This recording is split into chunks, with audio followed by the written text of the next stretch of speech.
You're now listening to a Press Play Network podcast.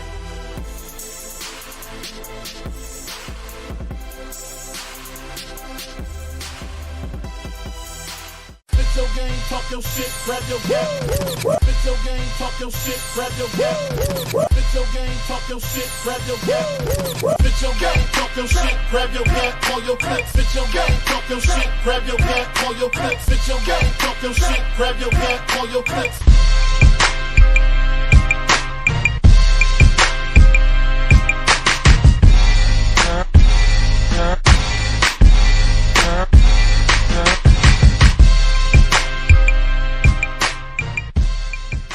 All right, man. Welcome to another bonus episode issue of Nerd Flow Podcast. This is Speaking Game, episode 8. Today, we passed the 100 mark and all the good stuff. We had the in-game spoiler cast last week, so I'll let y'all chew on that for a little bit. Plus, it ain't too much going on other than Avengers kind of just blowing out the freaking record book and all that type of stuff, especially from the comic department. But today we're gonna be talking about we got the Sonic trailer that came out this week, and we're gonna be talking about like adaptations of movies to video games, and we're gonna also be talking about, because we're kind of about to be halfway through the year, starting next month, which is June. So we're at that halfway point. We got E3 coming up, and we want to try to talk about like some of the games we're anticipating or that we're looking forward to within the next 6 months. And yeah, man. But before we get into all of that, this is the Press Play Network podcast. Please make sure you guys go and show your support. Go over to the Nerd Flow Podcast Facebook page. That is facebook.com/Nerd Flow Podcast. We got Twitter. Just put in @NerdFlow. And you also got Instagram as well, which is also Nerd Flow Podcast. We got a fly ass community on Facebook as well that you can join up in too.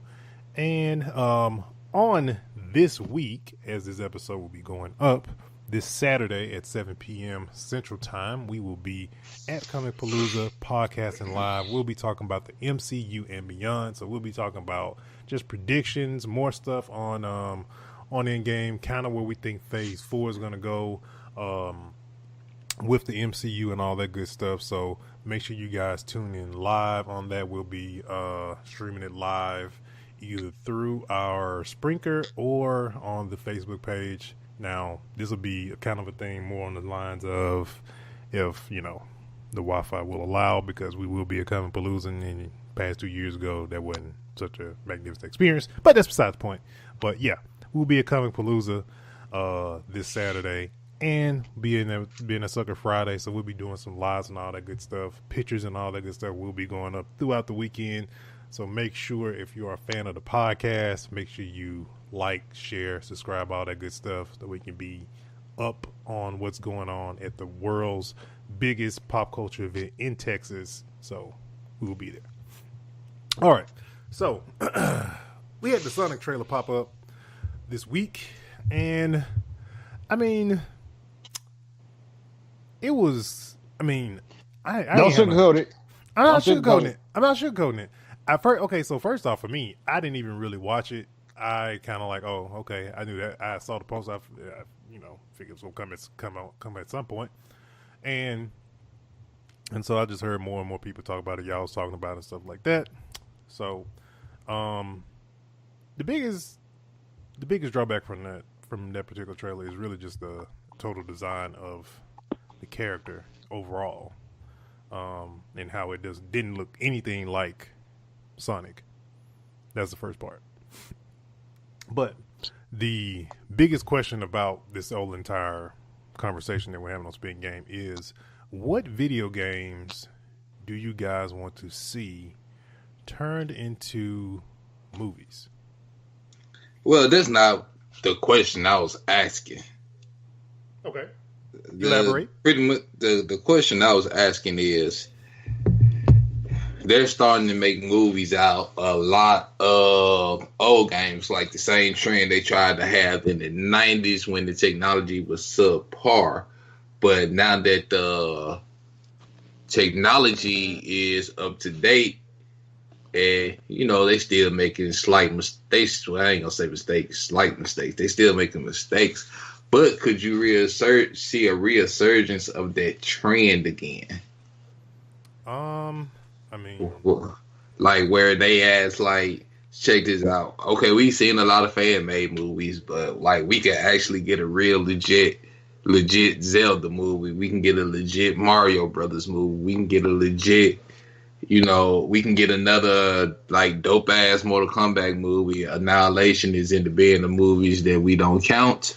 We can actually get a legit Street Fighter movie. We can get a legit Dragon Ball movie. I'm just saying, it's just like, stuff that's just been done that wasn't done right, in our opinion. Like the first Mortal Kombat movie out of all movies that were video game adaptations was the only one that was done right, in my opinion. Even the Dead or Alive movies sucked ass. So, that's because Dead or Alive sucks. Yeah. But the Tekken movie sucked ass. Let's keep it 100. I will admit that, because one, and this is the biggest thing that griped me about that whole movie, both of them, but one, Jin is not a white English guy, and more importantly, it's weird because he's a white English guy with two Asian parents. But what do I know? And like what fucked me up about Street Fighter was you got the German to play an American general. Like Jean-Claude Van Damme was like probably like the hottest action star at the time, but like let's just keep it 100. None of us felt right hearing God with a German accent. Okay, so the biggest part of the whole Street Fighter thing was the story of Chun-Li and with the white hair that played Liu Kang. No, that played Bison. No, that played Bison. Yeah, that was the humongous slap in the face. Yes, you got Lana Lang to play an Asian. Which isn't she part Asian though? Is she? With the last name Lang, she might be. I mean, Lang. Someone looks like it. I don't know. I just didn't see her being Chun-Li. I'm sorry. Her ain't handle. I mean, you ain't gonna find. The only thing they got right was the spinning bird kick she did. You're not gonna find an actor that's gonna be nowhere ever proportionate to that's what Chun-Li is in the video games. No, I'm just saying y'all could have got something that by the time that movie came out, Crouching Tiger, Hidden Dragon had been came out. Y'all could have got an Asian chick from that movie, one of them Asian chicks. I have a question, man. I have a question. So with most of these fighting games being moved into adaptations, would you want to have an already established actor, or would you want to have? I'm trying to find a right way to say this, but it's like a new face, but also somebody who's an actual, I guess, martial artist. I guess you could say, not somebody who had to prepare within the month, but somebody who's been training for most of their life. Would you want that to be done? I would like an actor that's been already acting, I can been training in combat. I want to clear up something on the Christine Crook, which is the actor we were talking about a few minutes ago. That was the cast of Chun-Li. She is half Chinese, so okay. Born in Canada, but she half Chinese. So yeah, but go ahead. Okay, still though. All right, so just think about this. There are a lot of movies that haven't been released in America that are Asian movies. Now, let's just be honest. Half of these folks, just because they're Asian or another race, don't mean they don't know how to speak English. Half of these, more than likely, most of these folks know how to speak English. Now, let's just say, for instance, let me think of a movie. Let's just say, for instance, they made a Dragon Ball movie. You can get Donnie Yen to play Vegeta or Krillin. And if you don't know who Donnie Yen is, that's the dude that played Ip Man. You said have him playing Krillin? He can play Vegeta or Krillin.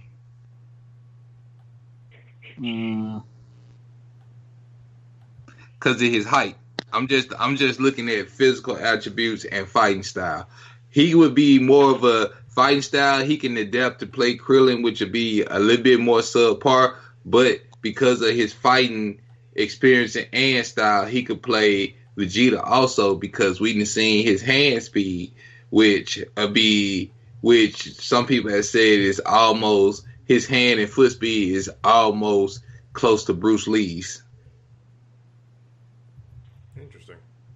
So I had to. I'm not saying it's to argue. I'm not saying it's to argue. I mean, I respect what you're saying about him playing Vegeta.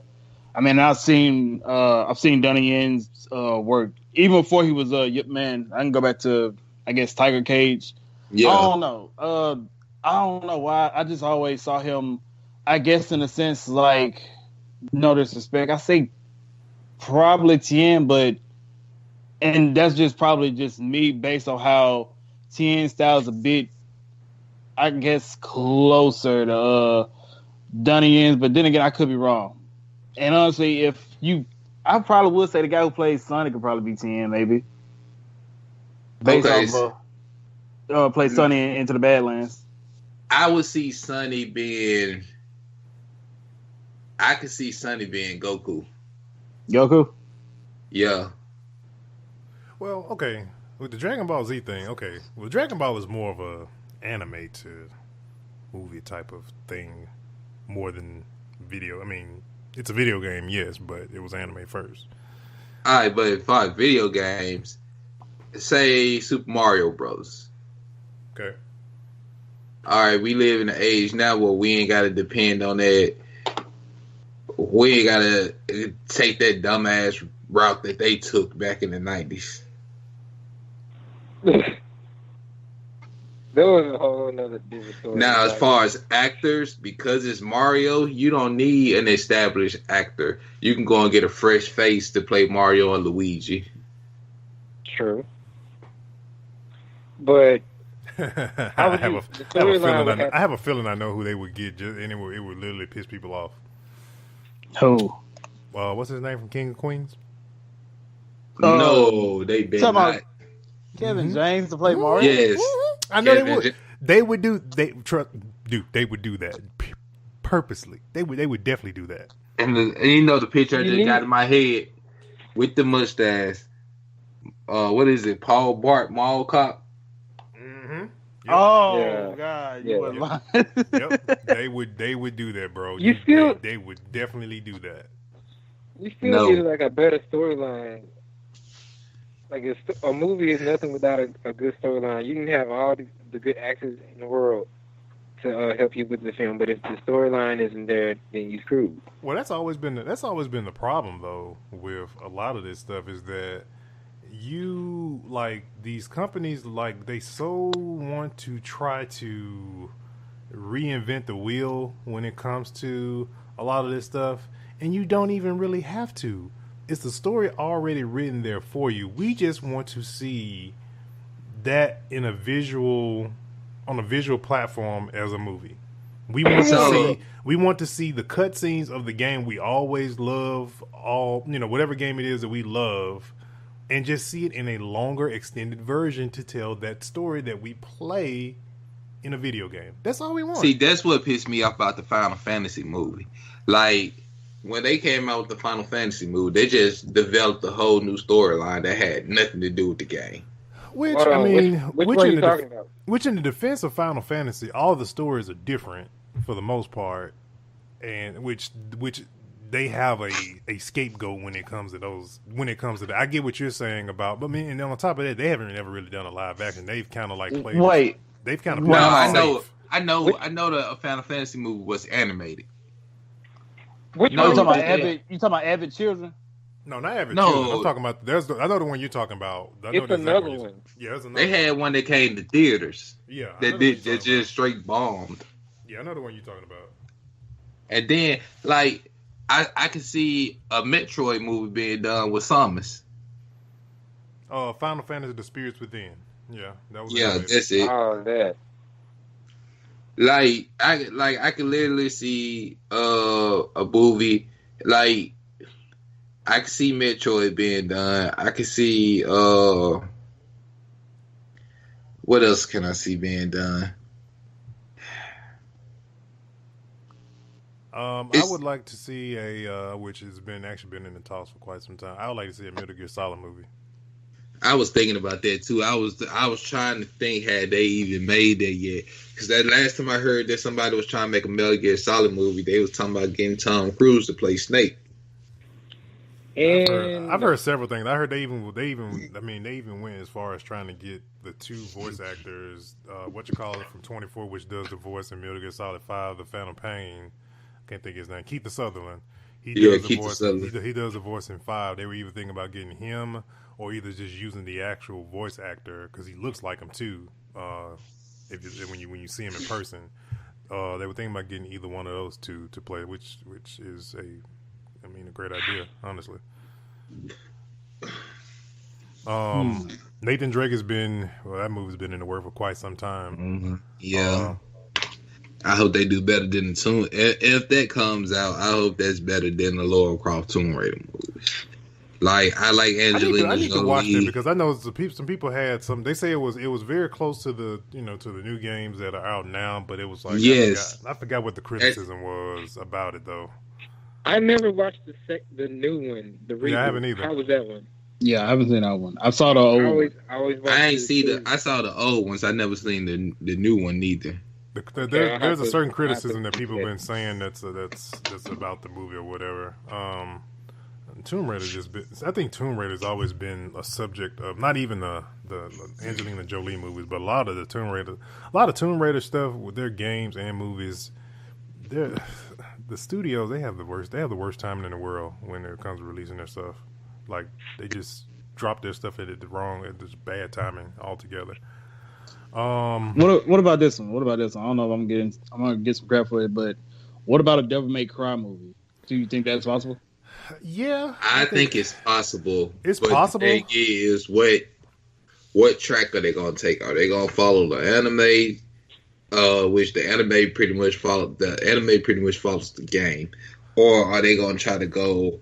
It would have to follow the game, DMC style. It would have to follow the game. I mean, that's where it came from, which is the game itself. So, I mean, it would have to no more than anything follow the game. It's just a lot of times with a lot of these adaptations, it's just the right it's the right studio and the right person, producer, director that respects the actual story that's being told and not trying to and then on top of that, a lot of times what happens is they get overrode or they get pressured by the studio to tell a particular story of what they want to tell with that particular piece or character or whatever. That's you want to know what Devil May Cry would really kind of like be like? The first Blade movie. Yeah. Okay. Except instead of black guys, a white guy walking around with a sword and guns in a trench coat. Yeah. I think it could be, it would definitely have to be, it's one of those type of movies that would have to be like almost kind of told like a Crow movie. Not like a Crow movie, but I'm saying like the Crow movie, like I'm saying just from a visual standpoint. This is the type of movie, if you do a Devil May Cry movie, there ain't no point doing this movie. It's going to be daytime ever. It's all dark and all night and all that good stuff. I see it pretty much being like a mashup between Constantine and Blade. Yeah. I agree with that. I got a few in mind. I've always felt for like the crazy classic video games. Like if they had like the right graphic team to do it, what if they came out with like a Ratchet and Clank live action? What? Ratchet and Clank live action. With that would fall in the same category as like what Sonic is in right now, because nobody has found the right formula to integrate an animated character and to try to make it look real and to make it into live action. Nobody has successfully. It seems like they got it right with Detective Pikachu. I'm sorry, it feels like it. I mean, it just looks like with all the Pokemon on the scene and there and everything, it look like they got it right. It feels like it, but I mean, it's at this point, it's a wait and see because nobody has. There's no way of really knowing until it comes out, and then we can kind of go from there. Because if they can get the formula right with that particular type of character, and if Sonic can be successful as well, then yeah, maybe they do. Maybe they have something. Then we'll be able to see a Crash movie. We'll be able to see a Spyro movie. We'll be able to see a Ratchet and Clank movie. Then they can take all these characters and Jackson Daxter. Yeah, Jackson. See, Jackson Daxter can probably honestly really be its own thing. It doesn't really, because the only character that would really kind of be somewhat animated would be Daxter, because Jax can be human. Jax would be just like a live action, but he'd just be from a standpoint of visual effects. He just prosthetics and he looks like an alien. He's weird, whatever. So that part would be too hard to do. And even though I wasn't a fan of Jake Gyllenhaal playing it, but Prince of Persia wasn't a bad game. That was a very good, to me, my personal opinion, that was a very good adaptation for Prince of Persia. I think that's probably the best that Ubisoft has had comparing. And I still to this day have not seen Assassin's Creed that came out either. Alright, so Assassin's Creed was pretty straight in my opinion. I saw Assassin's Creed. They stuck to the Animus. The thing that pissed a lot of people off about Assassin's Creed was like we were thinking that what's his name? What's the first main character? My mind going blank. What you call that? Dude play Magneto? Yeah. I can't think of his name, but I know you're talking about, yeah. Is it Damien? I think I can tell you just a second. Hold on. Just keep going. I'll tell you, man. But they thought he was the only person that had ever been in the Animus that had ever been an assassin, and they thought like Ezio was just like the only assassin at the time. That's before the Michael Fassbender. No, I'm not the actor that played him. I'm talking about the character he played. Yeah. Oh, okay. All right. But what happened was they showed that the assassin organization, all the assassins that had ever been were from all over the world, which is what the game is showing now, right? Like over the years, they showed that. And so, like, people didn't know that at first. So that's where the movie took it, that they were over a certain amount of years, there were other people that had been in the Animus. But, like, when they get put in the Animus, they get stuck. Like, they actually start to merge with that past person.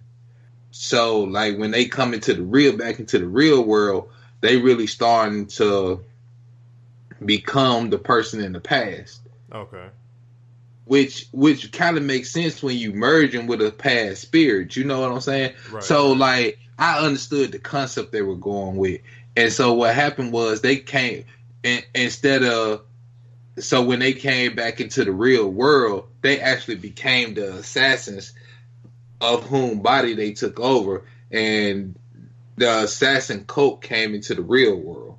Okay. So when they went to go eliminate the organization that did it, they all were assassins, and they had the tools and the equipment and everything to do it. Like, I would suggest you go and watch it. I don't know where you will find it at or whatnot, but I would suggest you go and watch it. For me, just based on what you said, I'm probably gonna make that my next watch to go watch, because I know you're a fan of the series, so I know you get it and you understand it, and you know like, you play majority to me, of them. Like how y'all know I'm critical of a lot of stuff, but to me, I felt like they were pushing too hard, which made the movie bomb. Like, people were too critical of the movie, which made the movie bomb, because the way it ended, it could have came with a second, a third, and a fourth movie. Interesting. Yeah, they could have built a universe off that, honestly, if they wanted to take it. Yes, because there's so many games.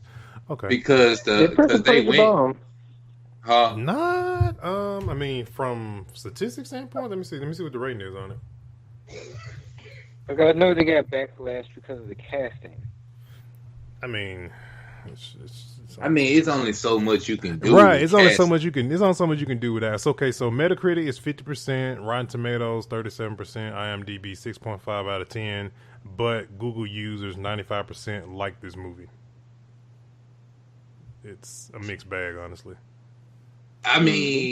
like, yeah, it's a mixed bag because a lot of them ratings come from when the movie first came out. Right. But like after, and that's why I bombed in the theaters. But after it came out and hit DVD, and people really just actually went and sat down and watched the movie, then that's when ratings started going up for it.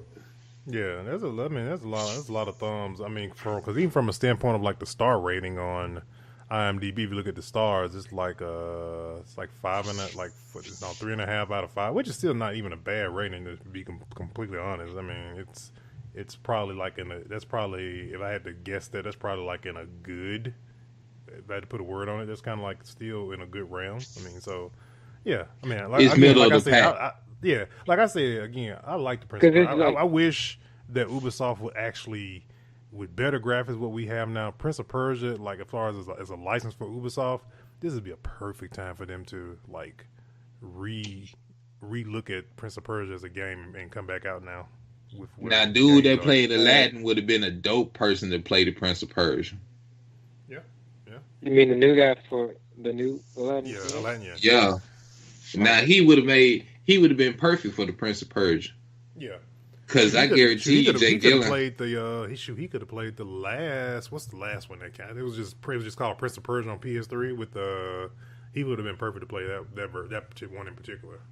Because all the Prince of Persias look different in the games, but yeah. But the last one that came out on 3, with the cover with the red cloak when he had the red headdress on him. Yeah, I think it would. Yeah. He would have been dope as him.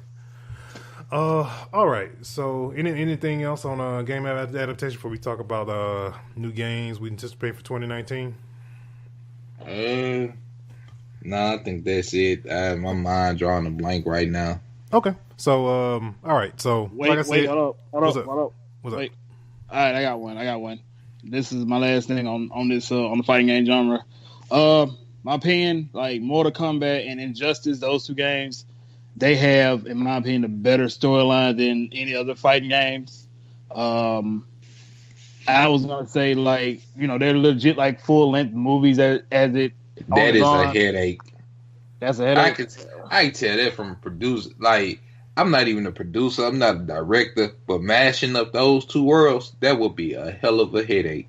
No, I ain't saying mashing them up. I'm saying, would y'all see like a live version of like? That's what I'm saying. You would have to mash up. You would really have to mash up Mortal Kombat world with DC world, and that would be like you got to create a whole new storyline, everything. Like what I can add to that is, okay, well, with DC we kind of have that, which would, okay, we'll rephrase that. We're trying to have that with DC.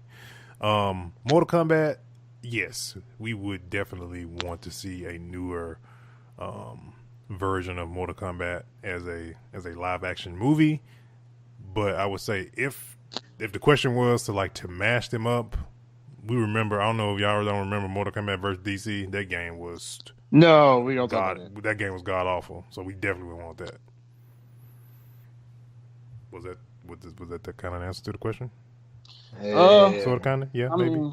My thing was like, I get the whole matching up thing, but I guess I'll just say, like, I don't know. Like I said, I found like both of the storylines for X and 11. They were much better than any other fighting game storyline, in my opinion. I would definitely, I'd give it that. Yeah, the storylines, like some of the stuff that they do visit, like, I would say compared to some, there's not really other fighting games that really do too honestly give a damn about story, as far from a cutscene standpoint than anything.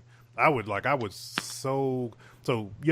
this because I haven't played enough of Street Fighter. Does Street Fighter have any cutscenes like no. Mortal Kombat does? They don't cut it away like it does. They don't cut it away like Mortal Kombat does. I mean, they have some cutscenes, but like, it's not as detailed and as fulfilling as a Mortal Kombat cutscene. That's one thing I would sort of like Capcom to put some effort into from their game standpoint, because just the story of Street Fighter, a lot of people don't, if you don't really pay attention to, like, when you beat the game with certain characters, you won't really kind of know the story. And I do kind of wish that, like, Capcom would kind of like flesh out the story like from all different, like a lot of different standpoints, and where you can also like kind of how Mortal Kombat does, where you can kind of fight with different people within the game, because people have their favorites that they only fight with. They don't touch anybody else within the game itself. But if you have like a story mode, how Mortal Kombat kind of does, where it like you basically kind of get your hands on a good amount of the roster. And it kind of almost forces you to learn how to fight with different people, just for a short time. Yeah, but like Street Fighter found this success, like after the live action movie bomb, they found their success with the animated movies. Like what Street Fighter did is they took the DC route. Like DC got the better animated movies, and I guess it was just easier and cheaper to draw the Street Fighter characters and all their moves versus trying to do a live action. Well, they can't find a freaking studio that should make it. You kind of put an idea into my head. What if, okay, you know how we had the video game Marvel versus Capcom? Mm-hmm. What if they did that in the future?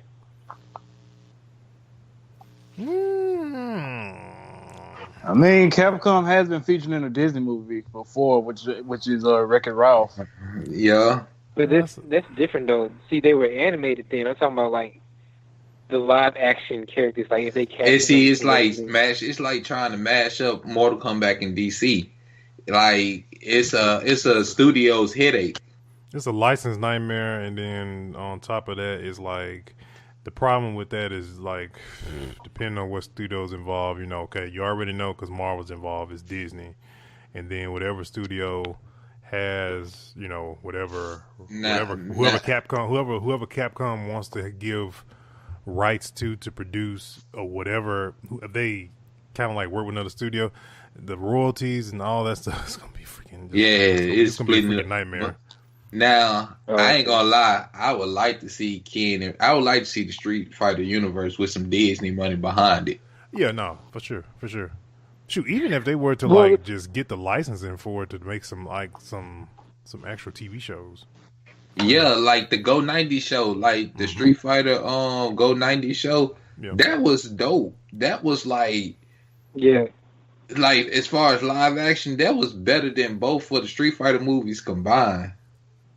Even with, you know, some of Disney's that's how they do like the Avengers show, the Black Panther show that's on Disney now, the Ultimate Spider-Man, and just they would have take that and just that same, I mean, take that similar style or whatever, how they do those shows and like Street Fighter license. You guys should try out I believe I mentioned it before. You guys ever watch Bad in the Sign, where they do like the fantasy fights?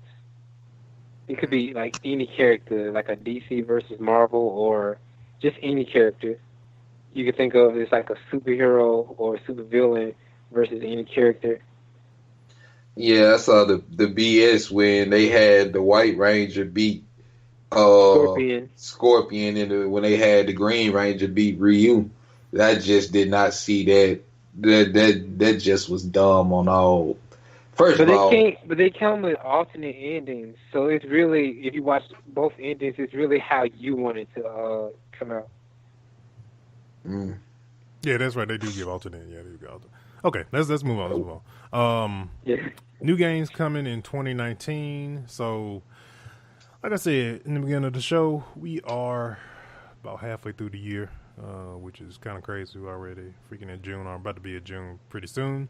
Of course, we got E3 right around the corner as well, and so we want to kind of like give before we do our E3 show for Nerdflow and all that good stuff. We kind of talk about what games are y'all kind of?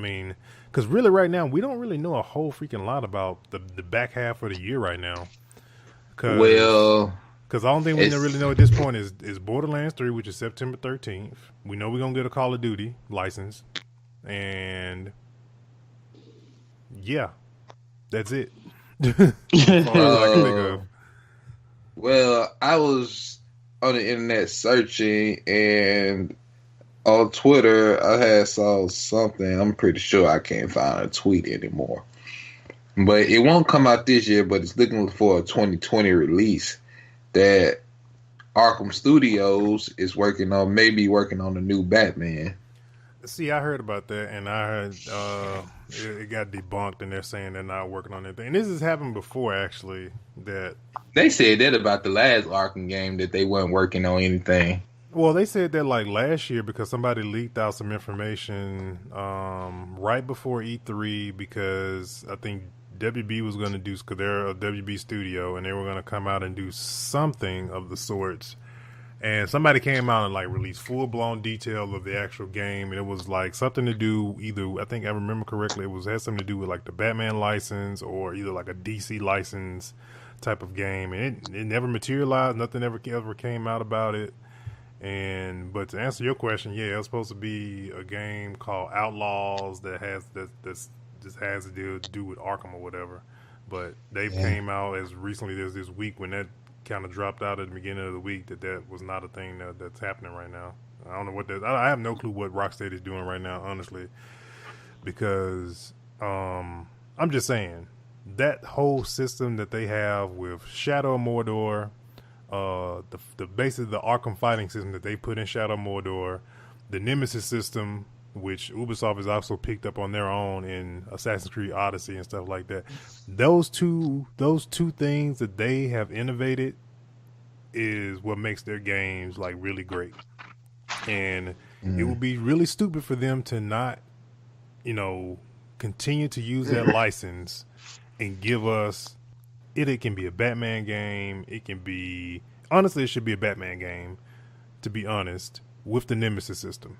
Because I would love a game where it's just you see just for like rows and rows and rows of like different crime bosses, and they link to whoever, Two-Face, the Joker, Black Mask. It's just like you just continuously going through. And we've all played or either touched a Shadow more than we kind of know how the system works. Or you've played Assassin's Creed Odyssey to kind of know how that works. That would be just a tremendous Batman game to have. Like it's just endless of just different people that if they defeat you and they kill you within the game, they get promoted and they become stronger. And so when you finally do get close to them and try to fight them in the world, they're harder to fight because they've defeated you several times. It's like just so much you can do with that type of system in the game.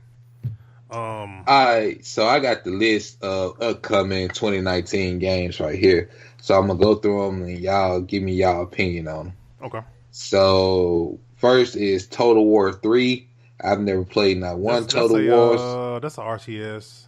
We don't have a lot of people on the show that are RTS fans. The only RTS I really kind of like was the Tom Clancy's. I think it's called War or something like that. And the only reason I liked that game was because back in the day when console was trying to experiment with like voice controls and during the PS3 era, that's one of the games you could literally control your troops and all that stuff with voice control. And I kind of that's the only game I ever liked that's like that.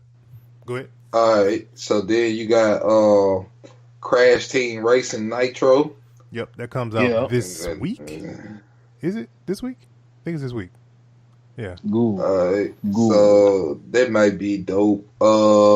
Super Mario Maker 2.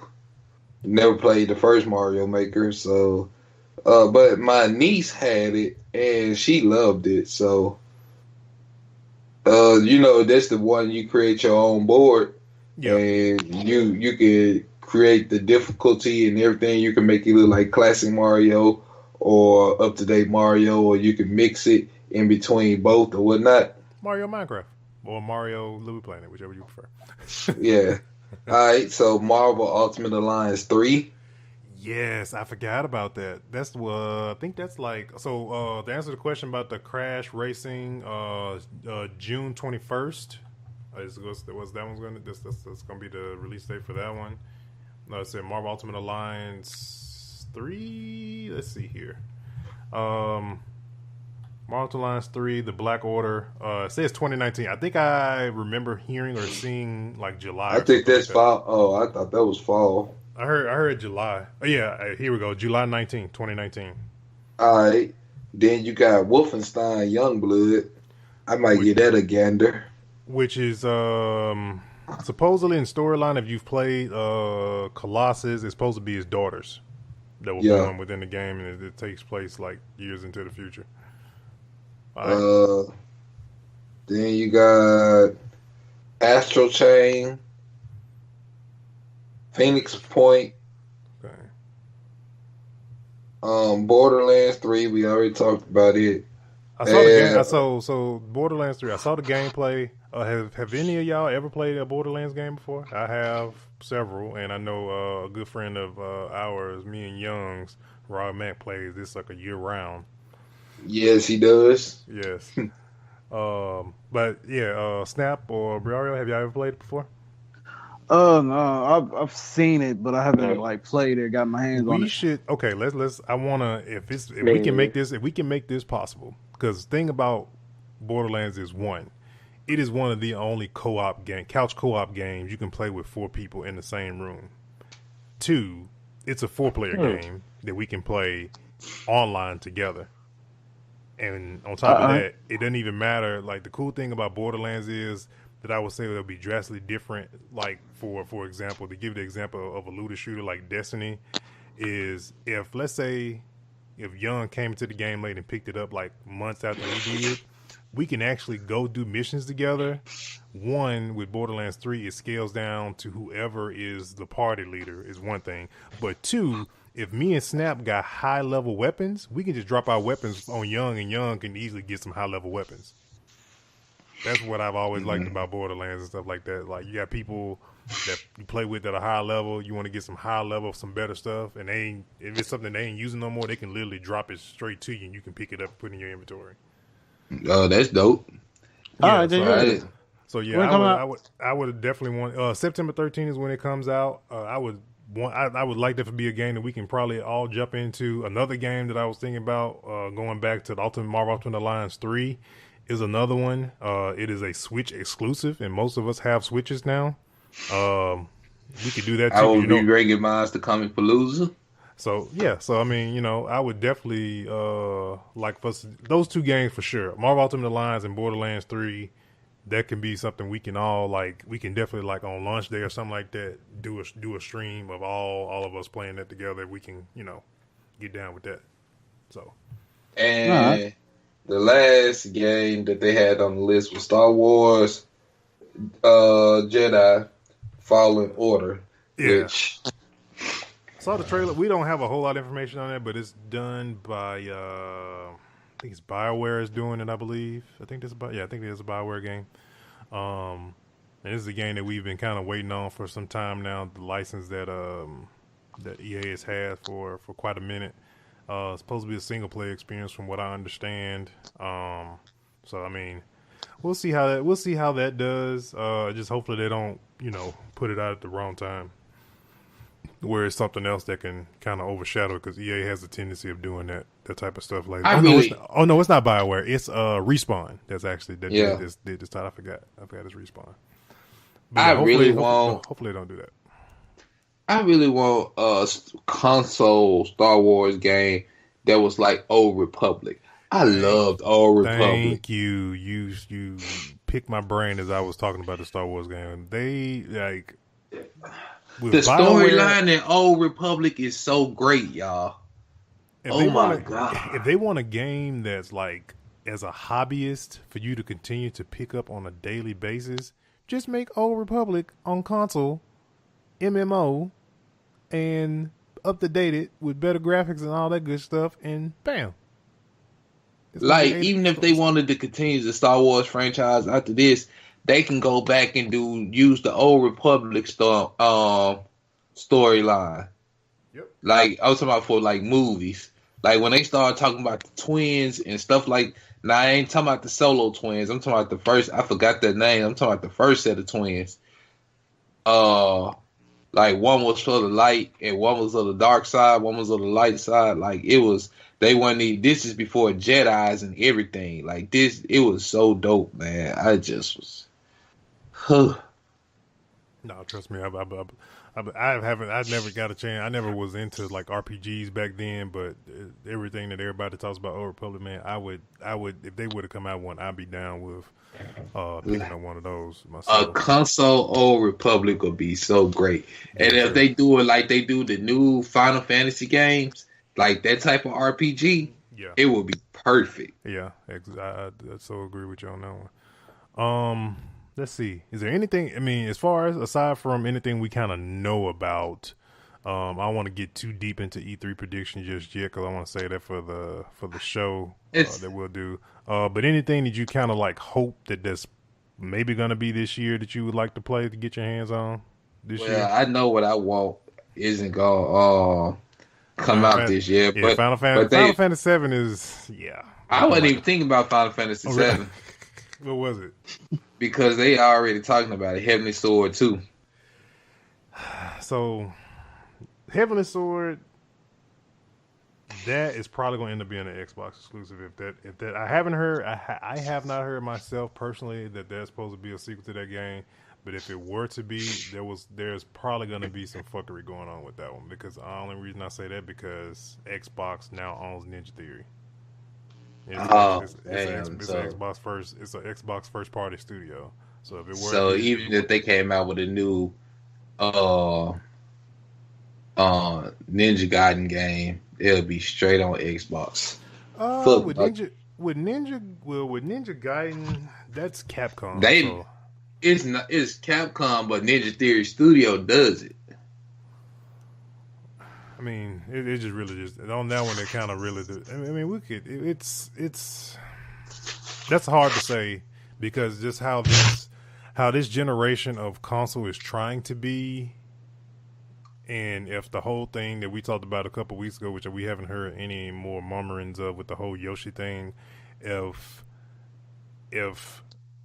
Microsoft wants to play nice across platforms and all this type of stuff with Switch and Nintendo and all that type of stuff, and with Sony and stuff like that, who's to say that we could not see a Microsoft Studios logo come across a PlayStation screen and it be a game that's produced by them but it's on PlayStation? So I mean, at some point, you can't. You got to stop. At some point, people are just to the point where they don't want to like shut people out, or they're always thinking about what if, when it comes to games and stuff like that, performing on a certain particular console and stuff like that. So, I mean, it could be possible that it could, that could happen. Yeah, I mean, I'm just looking at a money standpoint. If you drop Heavenly Sword 2 and it's just on Xbox, you losing out on a whole fan base. Yeah, you are. They are wrong for that freaking unbeatable boss though, but that's beside the point. I freaking wreck my knuckles on that game trying to beat that shit. But anyway, come to find out years later, it was made to be unbeatable. That's some bullshit. But yeah, any other games? I did hear about possibly being a Watch Dogs 3 that Ubisoft is in the make of making. I also heard there's a rumor of a Wildlands 2 as well. Ghost Recon. Well, I think that's about it. Yeah, I think that's about because there's not really. I mean, like I said, and to me right now with Days Gone being a okay game, it got like a 6, I think, like a 6 or a 7 as far as rating. Still not a bad game, but I'm actually kind of glad that game did not get an 8 or a 9 because I would have felt forced to have to like play it at some point in the next couple of weeks. And I'm kind of glad because it gives me a chance this summer to really kind of go through my backlog of games right now that I have built up that I bought that were hella cheap and I haven't yet to touch them. So I'm kind of glad there's nothing on the horizon to play from a video game standpoint because I can actually play some stuff that I haven't got a chance to touch yet. So, or the other games I haven't really got a chance to beat either. So I'm pretty excited about it not being nothing going on for a while, honestly. All right, man. So we're gonna get ready to bring this bonus episode of Nerd Flow Spitting Game number 8 to a close. Please let us know your thoughts on what you want to see for 2019. What things are you predicting for E3? What games you want to see turned into movies as well. Some games or something that we probably didn't think about that we would like to see. as well. So we're going to bring it to a close, and we're going to be out of here. We're going to catch you guys on another regular issue of Nerd Flow. We'll see you guys at Comic Palooza this coming Saturday. Keep your eyes peeled on all the social media for Nerd Flow to get the latest and greatest from Comic Palooza this weekend. And we out of here. All right, one.